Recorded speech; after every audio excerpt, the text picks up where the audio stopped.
All right. So, everyone, welcome to week one of the Menopause Challenge. We are so excited that you're here with us today.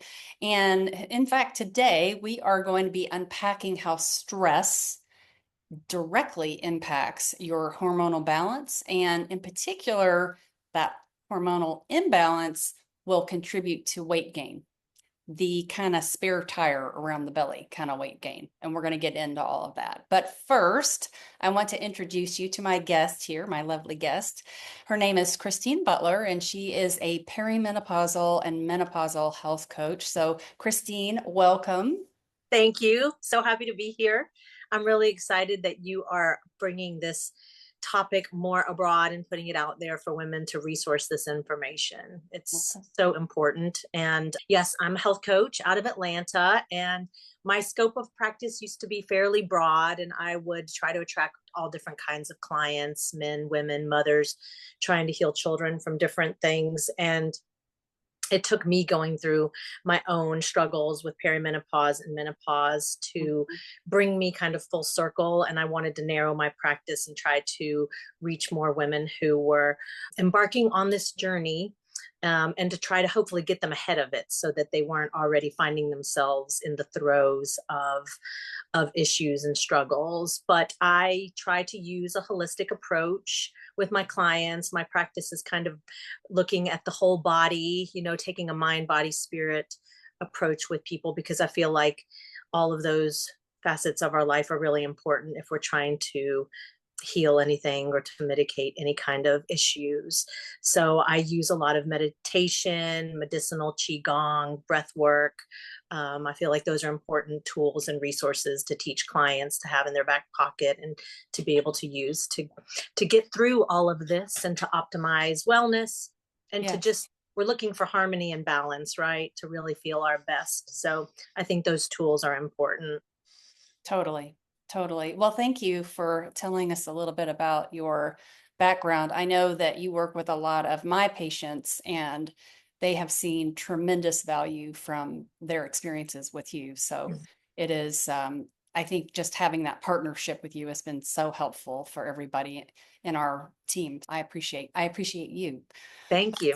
Yeah, of course. So today, let's talk about a topic that every one of us, all of us, for the two people that are right here on the screen that have affected us, and that's menopause. Mm. There's a big change in the way that we perceive stress and the actual physiological stress that starts to happen when we're in menopause. And it's not just hot flashes and mood swings, Mhm. word finding issues. They're there for sure, right? Those are apparent, but it's really this kind of complete transformation that leaves us feeling like we have just kind of woken up in a whole different body, like, oh, what's that today? Mhm. But that's why I think as we start out with week one, you might be asking yourself, okay, stress, oh, whatever. But we're going to really get into and unpack why this should be a priority for you, because there is really a strong interplay between our hormonal,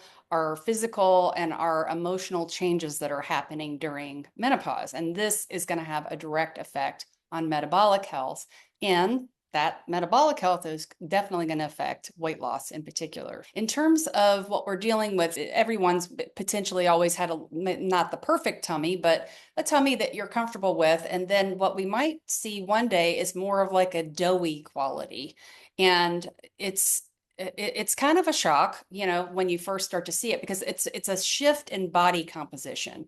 And Mhm. so you might be asking yourself, where did this come from and how did it get to me? When you think about the typical menopausal woman, if you're thinking about your aunt or your mother or your grandmother, you see that people almost start to, instead of the long, narrow physique, it starts to kind of widen and get Mhm. thicker and more undulations that were not there. I do want to first, in the beginning, impart some big hope, because the empowering truth is that we have a proven, effective plan that can completely turn this around. And so we want to share with you some of these strategies today so that you can regain control over your body and your health.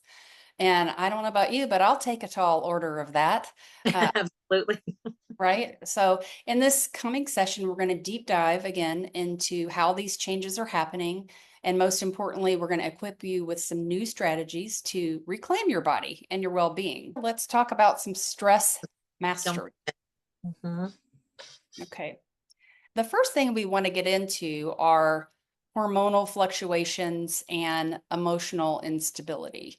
Mhm. So, I'm going to talk a little bit about hormones, and that's in particular for this talk, we're going to be specifically looking at estrogen and progesterone decline. So, whether you're in perimenopause, that might be in your early to mid 40s, or and some women are in perimenopause even into their early 50s, what we're starting to see is falling estrogen levels. And those are not only going to make a lot of physiological shifts that can cause symptoms, but these declines also are going to disrupt and affect serotonin production. And serotonin is a neurotransmitter in our brain, and it helps us to feel happy and upbeat and motivated, and like you have your sparkle when you go out, and that you normally have your plan and what you're going to do. When we start to see serotonin decrease due to these hormone declines, we might see heightened anxiety or depression or both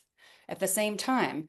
And then progesterone also declining is going to reduce our body's natural calming mechanisms. And why is that? Because in your brain, you have GABA. That's that calming neurotransmitter that helps you relax, manage your stress, fall asleep without a problem, stay asleep, those kind of things. But as we are seeing a declining level of progesterone, what can happen is we don't get that trigger for GABA. GABA actually needs progesterone, it's dependent on it. If we don't have enough of that circulating, which often happens in perimenopause and definitely in menopause, we're going to see a shift in the way that we manage our stress. So, as we look at cortisol, we're going to talk more about how chronic stress worsens symptoms like belly fat and metabolic slowdown.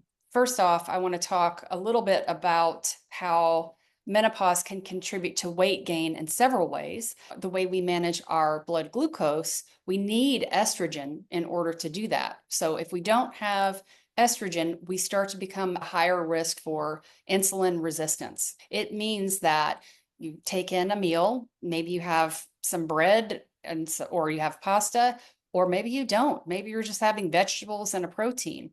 Eventually, some of that food is going to convert into carbohydrates, and that's a normal part of eating. What our body does next is where the shift starts to happen. So the body sees that carbohydrate, it breaks it down, and that becomes glucose. That glucose is then used for energy in the cells. But we need insulin, which is produced from our pancreas, to shuttle that glucose into the cells. What tends to happen when we don't have estrogen on board is that process starts to slow down. So estrogen is normally there to stimulate insulin from the pancreas. If we're not having that, what we're often going to see is that there's not enough insulin. And so what happens is that glucose then starts to be stored as fat. So this whole process with hormone decline and insulin resistance starts to create a new kind of terrain for our body. And that terrain looks like kind of doughy fat, particularly from about our chin to the top of our pubic bone. We'll see a whole shift in body composition, and it's thicker, heavier, dense. Again, it's not like the typical fat that you saw maybe on your butts and hips and breasts and thighs when you were younger. This shift it's uncomfortable, and it makes you feel like your pants don't fit anymore. And so as we talk about stress, there really is a tight connection between hormone decline, what that does to our nervous system, and then weight gain.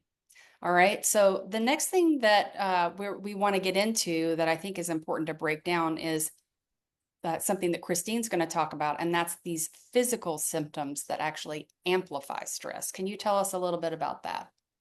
Sure. I think that the one that is probably the most consistent and kind of hits everyone right out of the gate is the sleep.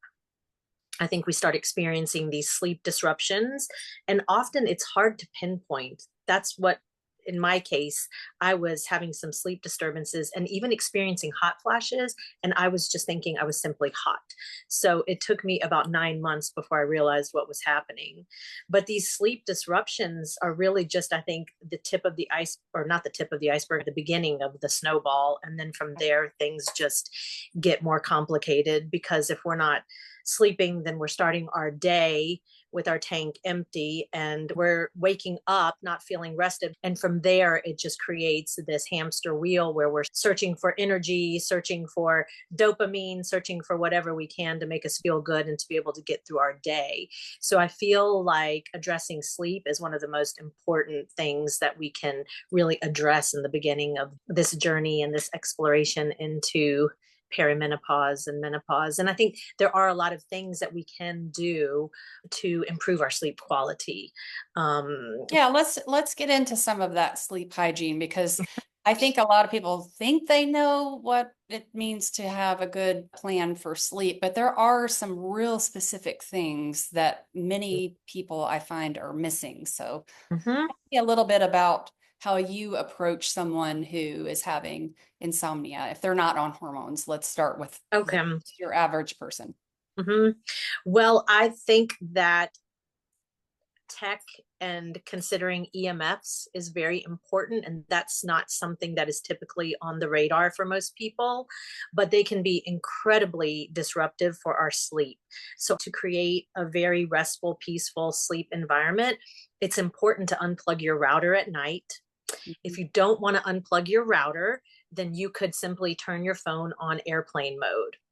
If you Mhm. don't want to turn your phone on airplane mode, if you are fearing that you might have to be on alert for a phone call, Or then you it, have a teenager that might call you in exactly, the middle of the night.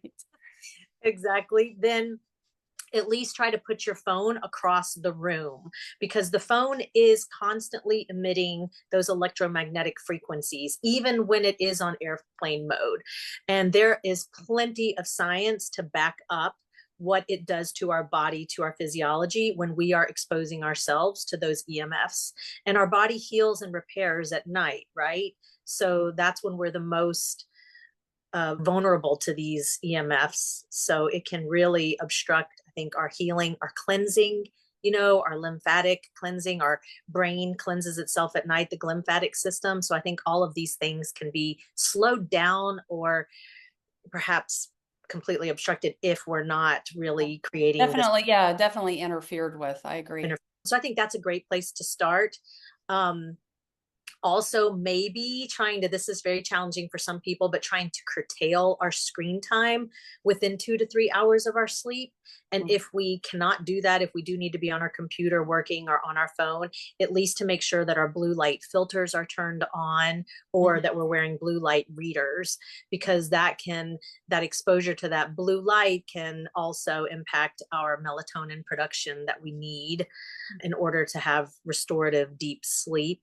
So I think that those are really important steps that somebody can take to ensure that they're setting their home and their sleep space up for hygiene.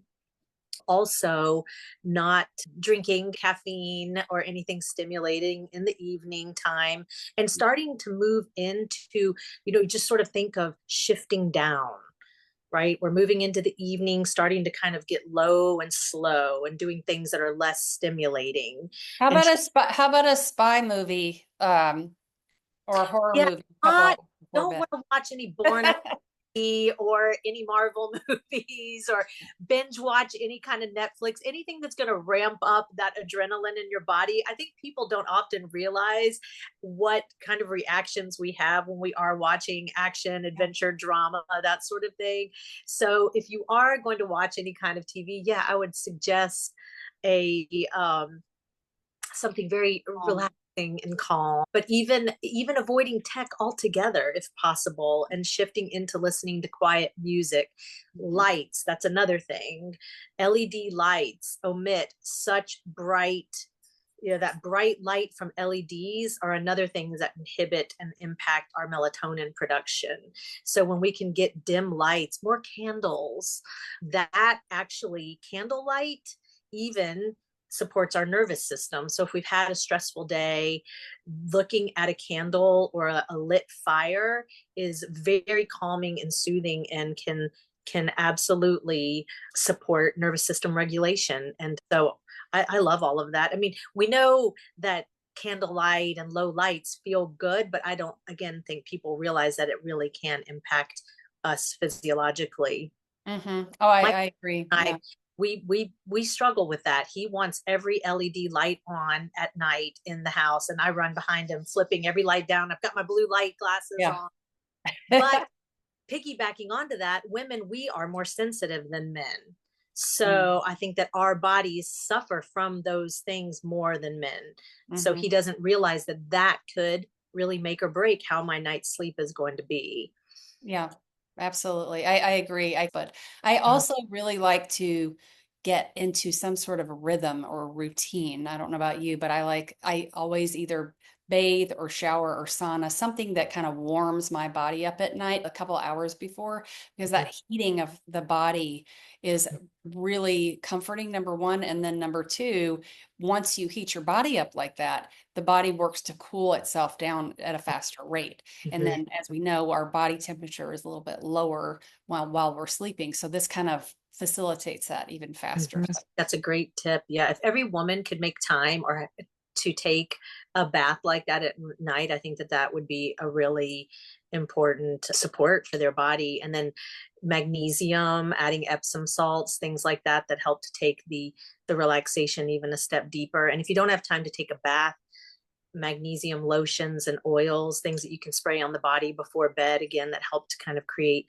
a deeper, more restful sleep. Yeah. I I- like all tools. I like doing all the things. My bedtime routine is pretty extensive. Mhm. Have you seen there's a funny meme where it's showing this woman in some sexy lingerie and she's rubbing some oil and it's saying what my husband thinks my bedtime routine looks like, and then what it really is she's got a face mask and she's doing red light therapy and all these things. Yeah, all their tinctures and potions and the lighting and yeah, yeah. I really do think that that's one tip is protecting that sleep routine and Mhm, nourishing yourself with the gift of sleep mhm, because as we know, if you wake up in the morning and you haven't slept, it's like there's no comparison. Well, I will say there are people that I know that don't need a lot of sleep and they seem to be just fine. I think they're aliens or something from another planet, but for me, I'm a bear. I don't feel well, I don't connect well, I have a hard time putting a sentence together, all of that. So as we get older, and particularly in menopause, it can cause a lot of extra stress that is totally just unnecessary because if we put ourselves first at night and really prioritize that, we can mhm. get a really good night's sleep for Mhm, sure. absolutely. And also, when we are sleep deprived, we crave more comfort foods, more carbs, Totally. more Yeah. sugary sweet things. Mhm. So we might find ourselves mindlessly eating and Mhm. not really be aware that it's because we're fatigued and we're searching for some fuel or something to carry us through the day. Yeah, and we do see a shift in ghrelin and leptin, and ghrelin is one of the hormones that come out. They tend to, I call it, my code name for ghrelin is actually gremlin, and Uh, it makes you hungry. And so the later you stay up, and as we're going through these metabolic changes, oftentimes we can see an increase in ghrelin, and that makes us have the munchies. It's like, mhm, what's salty or sweet or whatever, and next thing you know, you're in the pantry and you're munching on something, even though, you probably shouldn't be, not only because it's not a great time to eat, but also that too can affect your sleep because then mhm, your body's working to digest and break down food. And that's the last thing you want to be doing. Like we said, we want to be detoxifying from the day, not only our physiological, our lymphatic system and all of that, but also our thoughts, all the information that we took in. There's our body is super busy at night while we're resting, believe it or not. But if mhm. we are bombarding it with excess calories or blue light, like Christine is talking about, can really hinder our ability to rest and recover. What are some of the more common things other than sleep, like symptoms or side effects that you're seeing in your Mhm, menopausal and mhm. perimenopausal clients? I think fatigue is the next biggest one. Mm. We're suffering the sleep disruptions, we're waking up tired, and then we're experiencing this extreme fatigue throughout our day. Yeah. Often we might think that we even did have a good night's sleep, right? We might think, okay, I didn't get up to go to the bathroom. I didn't seem too restless. You wake up and you think, okay, I feel pretty refreshed. And then by 10 a.m., you're already getting hit with these big bouts of fatigue. And so I think that, yes, the decline in hormones, again, that's just, it's another beast that we have to fight and figure out how to mitigate that. So because when we're fatigued, then that's again creating that snowball and perpetuating more stress. So as Yeah. you've said before, it's a chicken or the egg thing. Mm. And how do we get ahead of the stress if we're exhausted? How do Totally. we feel rested if we're still stressed? Yeah, and I think that kind of bleeds into the whole cognitive challenge right behind that. Are you seeing people that are having issues with that as well? Absolutely. The brain fog, that's the third thing that creeps in, because if we're fatigued and stressed, then we find ourselves losing clarity, just as you mentioned also before, searching for words. It's just a whole new experience. And I've also had a lot of clients who get a little bit panicky. Is this early onset dementia? Why am I searching Yeah. for words? Why am I forgetful? I Mhm. even had that pop into my mind when I started experiencing some brain fog. I thought, wait, do I need to be more alarmed? But Yeah. again, this is all, I think, yes, this is perimenopause, but there's just not enough awareness around it. So I think it takes women a long time to figure out what's actually going on. Yeah, I think that that too can lead into what you're saying, being alarmed, that anxiousness that And follows behind that. Because it's like, what is this? But how did I get here? uh-huh. So it's this trifecta of trying to manage and figure out what those three things are and how do we mitigate that anxiety, that stress, create better, more restorative sleep. So, as I was mentioning earlier, you've worked with several of our patients at Radiant Health Collaborative. So, let's talk to the audience about the perimenopausal woman who's really struggling, or even the menopausal woman who's struggling. She has just woken up in the morning, and what kind of advice can you offer her for starting Mhm. today? Okay. The typical menopausal woman, whether they felt like they had a restful night of sleep or not, I think it doesn't take long before they realize, oh, I'm heavy, I'm kind of dragging. So it's all they can do to sort of make their way to the kitchen. They're probably looking at their cell phone, pouring a cup of coffee, and then immediately jumping in the car or logging onto their computer to get started with their day. And they haven't really done anything to lay a foundation for some stability. They haven't fueled their tank with a nourishing breakfast. I do think that it's really important to eat a high protein, whether it's a snack or a complete breakfast. And Benji will get into all of the hallmarks with that, and he can cover all of that with everyone. But that is important, especially if we're having that caffeine. Don't skip the meal. And we need to give our body that support. We need that fuel to get through the day. Another thing is taking a moment just to breathe and to get grounded. That can be done in 1 or 2 minutes. And it's just setting some intentions, looking at what you'd like for your day to be like. I think the power of our intention is incredibly strong. And when we can take a moment to just be still and get present, it's going to help to set our day up for much more success.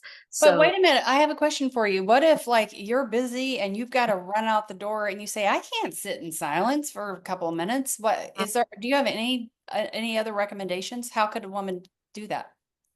we can make time for 1 or 2 minutes. You can literally sit on the toilet to use the bathroom and There stay you go. seconds longer and just center yourself. What does centering yourself mean? It just means getting very present, taking a deep breath, thinking about being right here, right now, Mhm, supporting your body, taking a deep breath and setting an intention. mhm, Today will be a good day. Today I'm going to do something for myself to support my body. mhm, That 1 minute of mindfulness is already creating a new neural pathway in your brain. You're integrating different parts of your brain that will already support your nervous system so that your day might be a little less stressful. So you might be able to manage it just a little bit better. yeah. It doesn't take very long to support our body and to do something to, again, set ourselves up for success and for getting through that day with Yeah, our and you know what? That may seem really insignificant because you think, what's okay, so 90 seconds on the toilet, but really it is worth it's a 10x. Would you agree? 100%, Yeah. 100%. Yeah. If you had moment, let's say you thought you were running late and you made it to that doctor's appointment with 3 minutes to spare, don't jump out of your car and run up to the appointment yet. Yeah. Sit in your car for a moment and just Great idea. breathe or just sit still or silent. Anytime we have a moment that's free, we have a tendency to reach for our device and take that as an opportunity to scroll, to check an email, to send a text. But if we can prioritize our health and take a moment for us just to be still and quiet, just like you said, that is 10x. Mhm. Absolutely. Yeah, and we're at the end of our conversation here. We're going to talk about your challenge for the week and Mhm. something that we have come up with. So definitely you want to stay tuned here because we're going to get to the challenge, which is going to be your challenge for the week, and we're going to get really granular with the details. It's very simple, but it can again maybe more than 10x, maybe 100x towards the end of the week. You're going to see a big difference. But we'll get back. We're going to circle back to that shortly. The other thing that I wanted to say, in addition to what you're talking about or piggyback on it, is that you're right. I think that we do so much for other people. So women who are in this age range, 40 to 60, 65, what have you, this age range is the sandwich generation, right? So these Mhm. are the people who may still have kids at home. Maybe they're middle school kids. I have a middle schooler and I also have a kid in college, and I think that this can be a stressful period because not only are we taking care of potentially children, but we also may be taking care of parents or other relatives, right? Multi-generational families, that kind of thing. So it's one thing to have children, but it's another thing to have a parent that needs your care. And Mhm. that really pulls on your resources, emotional resources with that. And also, I think this could be a time where women are either in a new career or at the top of their career, and the decisions and the choices that have to be made on a daily basis are, again, that's a big stressor, that's a big pull. In addition, we got, the kids, the parents, the job. So be kind to yourself. Like you're your biggest advocate. This could also be a time when we are managing these new health problems. You all of a sudden have these symptoms of menopause that you didn't even know were coming because we weren't properly educated from our healthcare system. So you're waking up with hot flushes in the night, or like Christina is saying, you're waking up like feeling some palpitations. Maybe you have some anxiety and you're thinking, geez, am I having a heart attack? Or, like what's happening? And this is all part of hormone decline. And again, we're generally not prepared for it. So these Mhm. little things that may seem a little insignificant, or what's 90 seconds going to really do, but it can make all the difference in the world. Heather, I read that historically, I think in the last 20 years, 1 out of every 10 women have quit their careers, successful careers, just like you said, women that are at the top of their game due Yeah. to suffering from Oh, yeah. menopause. Yeah, they did a big study in the UK. They, interestingly enough, have been on that research pretty heavily because they were finding that all of these women in their 50s were missing a lot of days of work all of a sudden, never had, and that could be for a variety of reasons. Again, maybe they're so exhausted from insomnia that they can't even get out of bed, or they are still in perimenopause and they are flooding because they have endometriosis, or this progesterone deficiency where their periods are so heavy they're debilitating, and they're embarrassed, or they can't go to, they just don't feel like they can cover it. It's a big variety of reasons, but this should not be. There is absolutely no reason that this should be the way that it is, because we do have a lot of tools in our toolbox. And I think there's a lot of voices out there now that are talking about this, but these tools are, when you put them together, it seems like, wow, that's really cool. But it is these little things like the lifestyle pieces, but also hormones are just replenishing what we always had. It's not a new item or a drug or a pharmaceutical that our body is not used to. There are things that we can do to make you feel just like you used to. When you Hmm. have your Hmm. energy, your Yeah. your ability to think, and your body that you felt confident about walking into a room. Mhm. I think that what you're doing is so important because I think it can change the narrative around menopause. Yeah. I think that people don't really know what it is or what to expect, and then they Yeah. get hit with all of this horrendous, all of these symptoms that they didn't even realize would come on. They expect the hot flashes, maybe they expect the mood swings, but they didn't expect the myriad of all these other symptoms.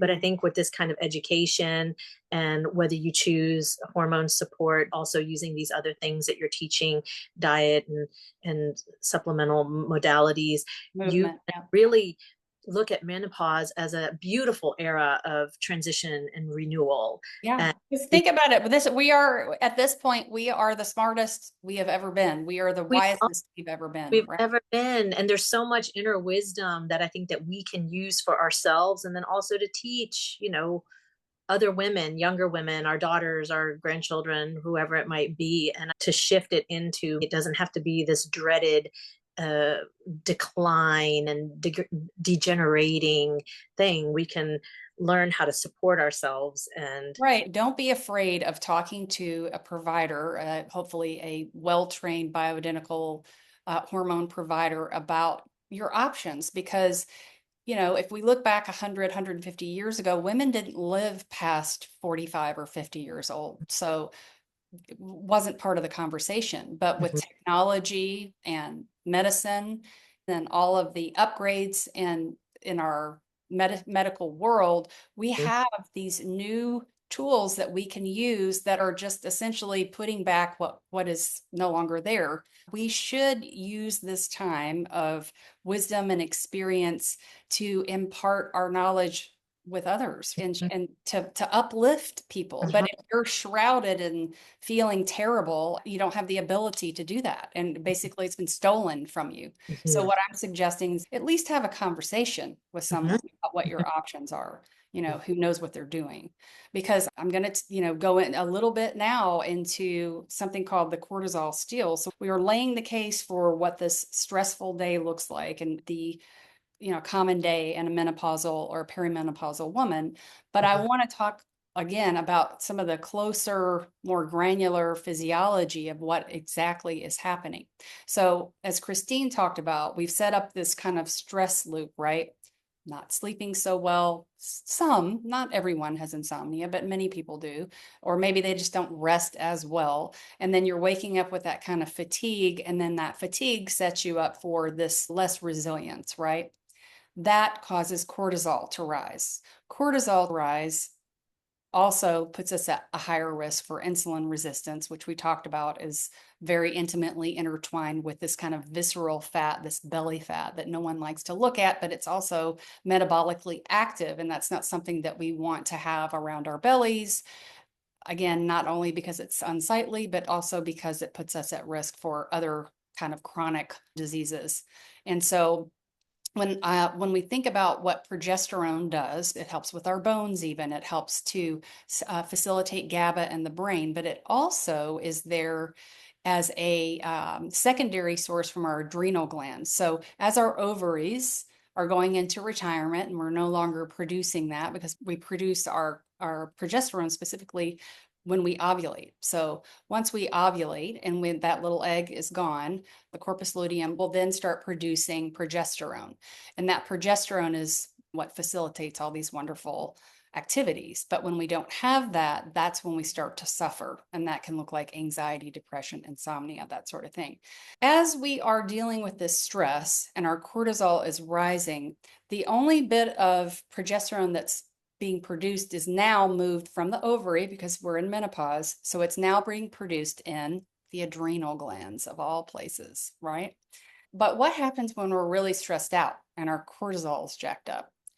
Guess who competes with progesterone? Cortisol. It's called the cortisol steal. The little bit of progesterone that you have being produced in the adrenal glands is actually now being knocked out by this excess cortisol. This then further exacerbates symptoms. So again, that's why we really wanted to take this opportunity on week one to bring this to your attention, that stress is a huge piece of this entire menopausal picture, and it feeds on itself. You may not be at a place where you're doing hormones yet, or you may never do hormones. I don't know. That's totally up to you. But some of the things that you can do in order to regulate your nervous system and calm your body are going to help with that little bit of progesterone that's being produced in the adrenal glands. I just wanted you to all have sort of that picture of what that looks like from a perspective. So when you are really amped up from a stressful situation, that we kind of think back to this conversation and all of the again, maybe seemingly insignificant things like starting your day for 90 seconds and not getting into your calendar, or what you've promised someone else that you're going to do, but actually nourishing you, setting Mhm. that stage. Would you agree? Yes, absolutely. Stress, I think, is, I noticed for me, if I was having a stressful week, I was having so many more hot flashes. Oh yeah. I mean, Yeah. the difference, it's incredible. The proof is in the pudding. You can Hmm. see it when you support your body and take these small actionable steps. They're Yeah. not even overwhelming. That's the beautiful thing about this, is they're really easy to put into play. You don't have to set aside 45 minutes 2 times a day. We're talking just minuscule amounts of time, and it can really make the difference in a good night's sleep. The Hmm. hot flashes are no joke. They are not fun. So if you can You feel like maybe, you're being attacked by a fireplace. yes. So if you can mitigate that with getting still and quiet and mindful for 1 or 2 minutes a day, peppered Mhm. throughout your day, why not? It's a wonderful, wonderful Or tool. even what we're going to give you for the challenge. It's coming, I Yeah. promise. But before we get into that, I think we're going to do something that's kind of fun. And we would like you to get a piece of paper or have something nearby that you can write on. You could even use your phone if you don't have pen and paper. But we're going to do a quick quiz because this will give us all a little bit of a gauge as to where we are on the stress continuum and where you land with coping mechanisms. It's not going to take that long, but I think it'll give you some valuable information. So, what was that? I said, I love this quiz. Yeah, it's fantastic. So, first, let's start with the obvious, which is we all have stress, like we've been talking about. It's not going anywhere. No one is immune to it. I don't care how old you are, how young you are, male, female, gender, race, doesn't matter. That's part of being alive. But what's most important is how you manage that stress. That's where this quiz comes in. I'll start with it and then you can pick up. So, number one, on a scale of 1 to 10, what would you say your daily average level of stress is in the last 6 weeks? All right. So, A, give yourself an A if it's 1 to 3. B is 4 to 6 on that scale. And then C is a 7 to a 10, just in the last 6 weeks. That's where we're going to start. Mhm. All right. Christine, you want to do All question? right. So number two would be, if you are stressed, what are your coping mechanisms? What are you reaching for to help you with that stress? A, perhaps are you meditating? B, are you exercising? C, socialization, calling a friend, hanging out with friends, family, etc. D, are you turning to social media, scrolling, or getting on Netflix, chilling out? And I'm going to throw an E in there, alcohol. Mm-hmm. No. All right. And then once you've done that one, we'll move on to number 3. And that's, do I notice a change in my appetite when I'm stressed? A, I don't notice a change at all. B, I sort of lose my appetite. So maybe not as hungry. And then C, yes, there's a noticeable uptick in my appetite. Or D, I find that I rely on food as a source of comfort. All right. Question number 4. This is about boundaries. If someone asks me to do something and I don't want to, A, I have zero problem telling someone my truth. B, it just depends on the situation. C, I'll sometimes say no, but I feel uncomfortable and feel like I'm letting them down. Mhm. D, I rarely, if ever, say no. I know I'm a born people pleaser. I know a lot of the ladies are probably in that C and D category. I think that might be Mhm. just part of our cloth. I don't know. And then number five, question number five, if you answered C or D to the above question, how does it make you feel when you agree, when you really don't want to, or you don't have the time to? Okay. And then the choices are A, I feel somewhat resentful. B, I don't even know. I'm so used to it at this point. C, it's infuriating, but what can I do? Or D, I feel helpless. Mhm. All right. So I think you can tell, but the higher your score you racked up on, the more stress you are perceiving, along with some coping mechanisms that might be making things worse in the long run. So let's discuss the ways we can nurture our nervous systems and be more confident and calm with all the stressors that are coming our way.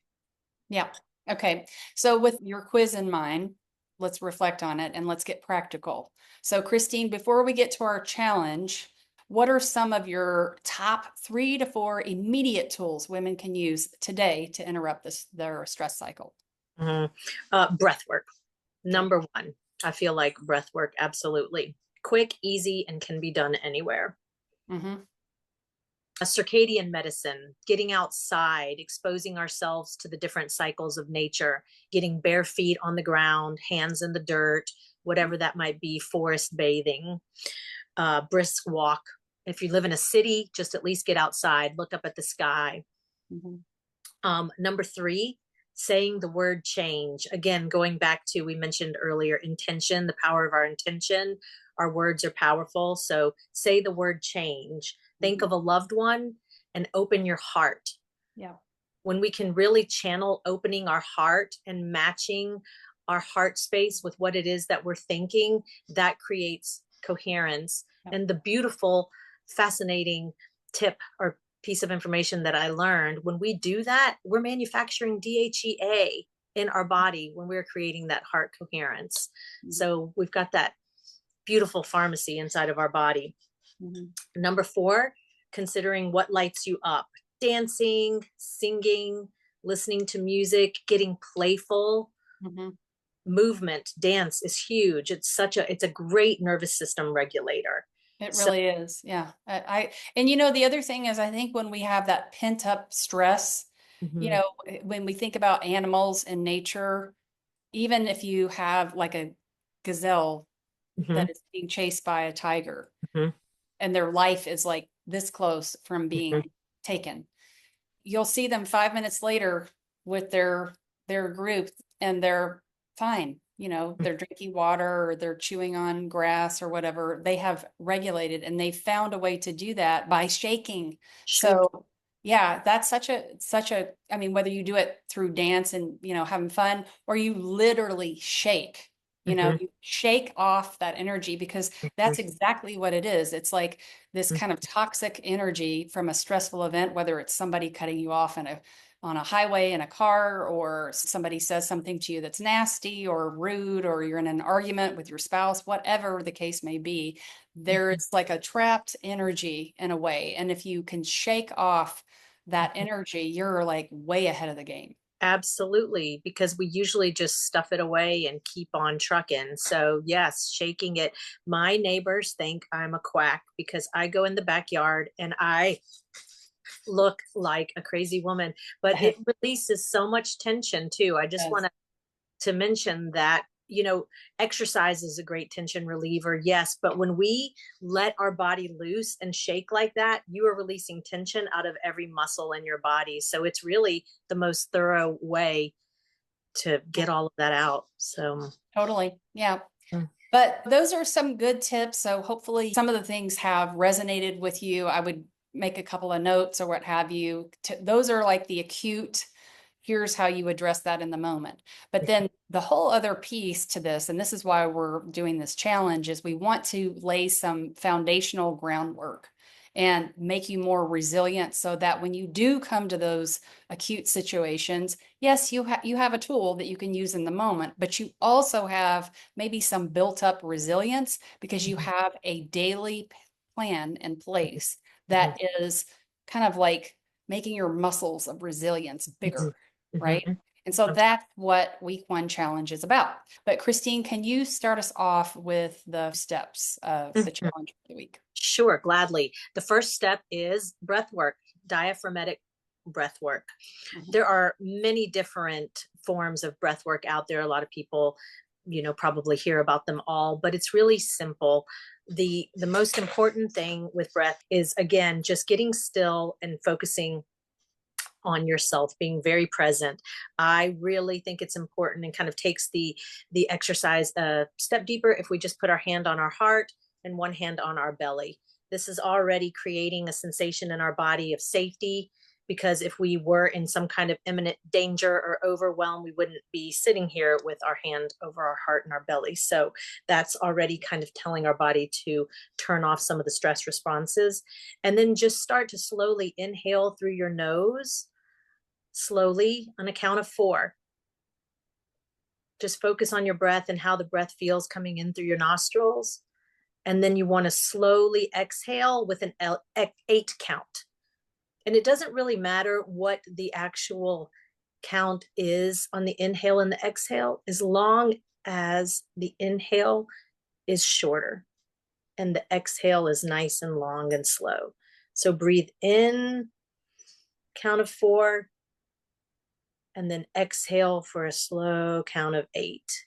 And while you have your hand on your belly, make sure that your stomach is rising with your inhale. You want to make sure that you are breathing correctly, that all of your breath is being channeled deep into your diaphragm. And this is activating your vagus nerve, which is the seat of your autonomic nervous system. So it's activating that parasympathetic state that we want to be in, the rest and digest mode, where our body can heal and repair.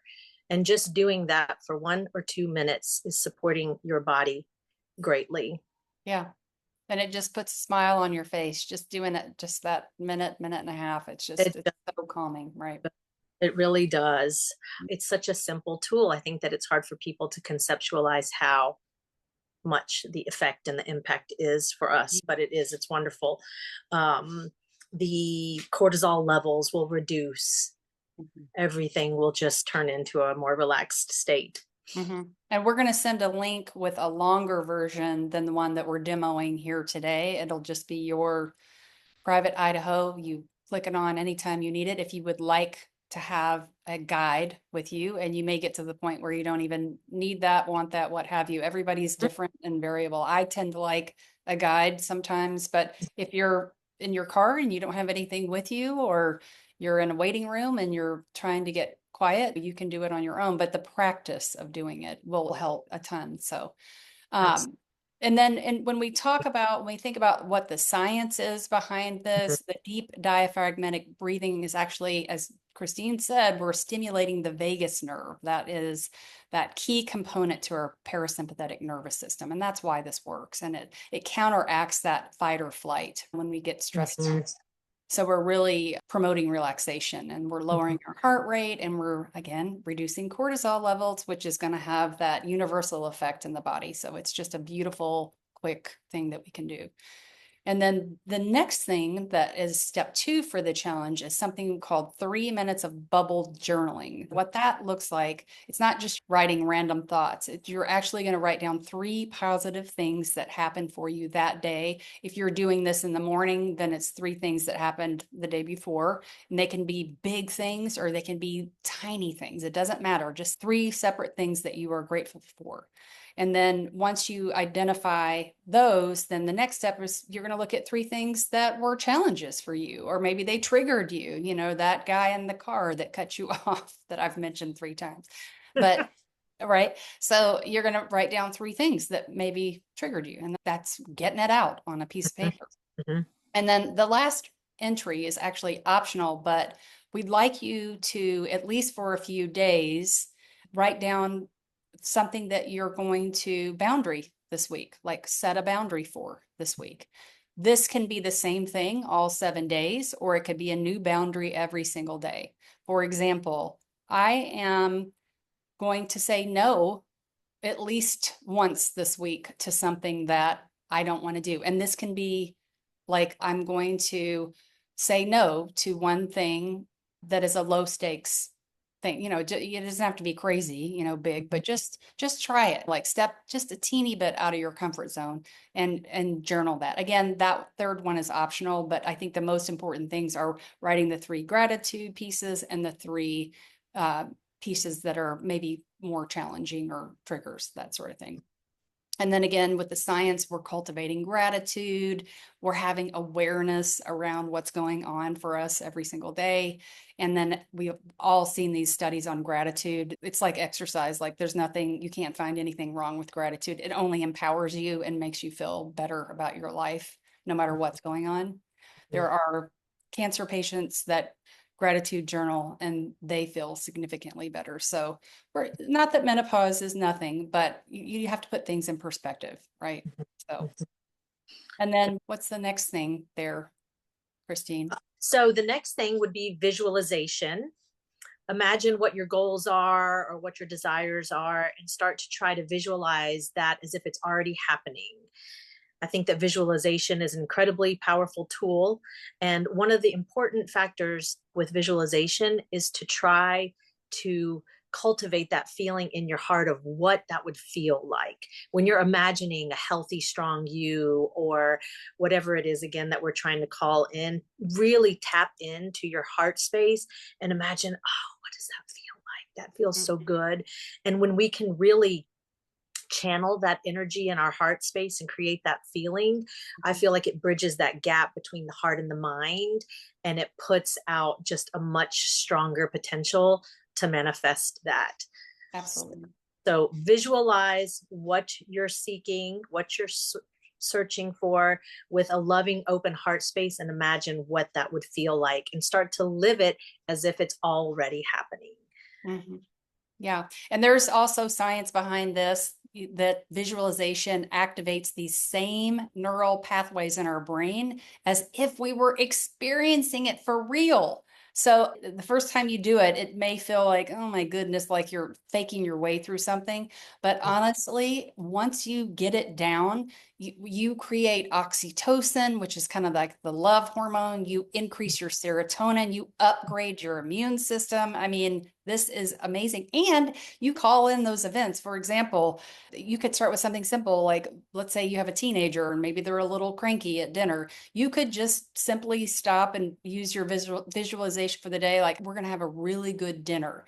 And you close your eyes and you get into, what does that look like? I'm sitting at the table. We're smiling at each other. We're talking. You're actually seeing this in your mind's eye and you're feeling those feelings of what it would feel like. Those neural pathways are being activated, and we can't explain it, but we can just tell you we've been to many a retreat, and these things really do work. They do shift your energy and they do shift the energy of those around you. Absolutely. And that's what I love, is that it's not just woo woo. There really is No. tangible science to back it and what's Mhm. happening internally when we do these practices.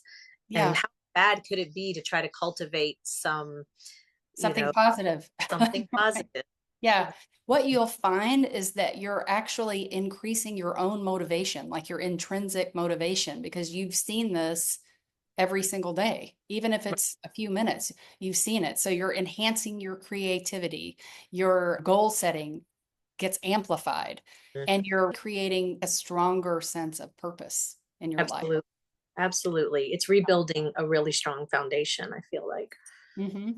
Absolutely. And through the course of 7 days, if you practice this, we call it the transformational trio. Each thing at minimum is 3 minutes. So it's 3 minutes of the breathing, the diaphragmatic breathing, 3 minutes of the bubble journaling. You could do 6 minutes, it's up to you. But just like if you can at least dedicate 3 minutes for that, 3 minutes for the journaling, and then 3 minutes for the visualization, that's 9 minutes of your day. Think about that. That's what is it, a quarter of a show? I don't even know how long Netflix shows last anymore. I think they're 30, but it's a third of a half hour TV show for Mhm, yourself, for you, for the mhm. love of yourself and how you're going to go out into the world and present yourself and feel about yourself as you're doing that. So, Absolutely. This is self-care. 9 minutes of self-care to mhm. help transform. Christine, how do you feel about people breaking it up? Are there any rules against doing that? What do you think? No, I think if breaking it up is necessary, then by all means, because Mhm. it's absolutely still beneficial. Yeah. So if it needs to be broken up into threes throughout the day too, that's fine. But if you can even just have 9 minutes to focus on yourself, I Mhm. think that you'll feel restored. You'll feel different. Pay attention to how you feel after you do it. Yeah. Yeah. So that's it for the challenge and our conversation today. We hope that you've gotten something out of this, and everything will be in the email, including your private video for your breathing exercise if you'd like to follow that, and the downloadable if you'd like to do it in your own journal at home, feel free to, or if you want to print out the one that we put, the PDF that we put in, you're welcome to do that as well. And then we want to hear from you. If you want to comment on this video and tell us how it's going, we would love to know. If you want to send us an email and ask a question for next week or anything that you need to get information on, you can email at info@rhcollaborative.com. Next week, we're going to dive into nutrition with Benji and that whole role of nutrition on stress resilience and weight loss and weight gain. So this week's homework, again, we're going to practice the bubble journaling. We're going to practice the diaphragmatic breathing and 3 minutes of visualization. All right, easy peasy. We're going to do it too with you. We're all going to be talking about it. So Christine, is there anything else you want to add as we close out our call today? I just want to add that just to remember that you're worth it and to love yourself. I think that we're all lacking self love. We can all be hard on ourselves. We're self deprecating. Sometimes we don't even mean it seriously, but we can find ourselves jokingly, gosh, I'm so stupid. I'm such an idiot. Why did I do that? We Yeah, just need to be kind to ourselves and call in more self love. You're worth it. And it's not pampering yourself to take time throughout your day to get quiet and still and support your body and set yourself up for happy, strong, wonderful years. absolutely. Very well said. Very well said. Well, thank you, Christine, for joining me today. It's been so much fun doing I love this. you. I Like, appreciate all you do. all right, everybody, we hope you have a great week and write us if you have any questions. And until then, we'll see you.